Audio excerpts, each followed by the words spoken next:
প্রেমের বলি হলো সুমন।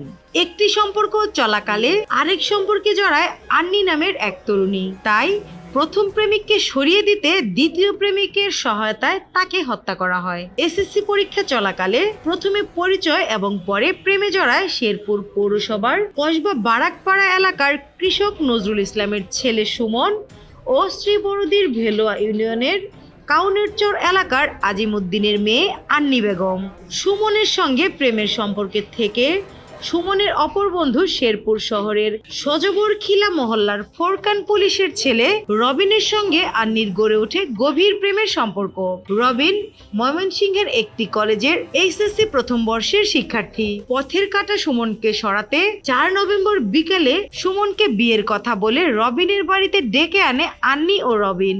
এরপর তাকে হত্যা করে নিজ উঠানে লাউয়ের মাচার নিচে মাটিতে পুঁতে রাখে সুমনের মরদেহ।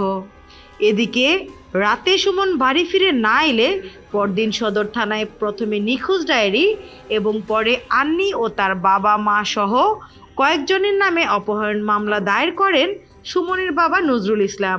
7 দিন পর নিখোঁজ সেই তরুণের মরদেহ উদ্ধার করে পুলিশ। এ ঘটনায় পুলিশ আন্নি বেগম ও তার বাবাকে গ্রেফতার করে। পরে আন্নির স্বীকারোক্তিতে তার অপর প্রেমিক রবিনকে ময়মনসিংহ থেকে গ্রেফতার করা হয়। পরে রবিনের স্বীকারোক্তিতে তার বাড়ির আঙিনায় মাটি চাপা দেওয়া সুমনের মরদেহ উদ্ধার করে পুলিশ। স্নিগ্ধা আখি, দৈনিক নতুন সময়, ঢাকা।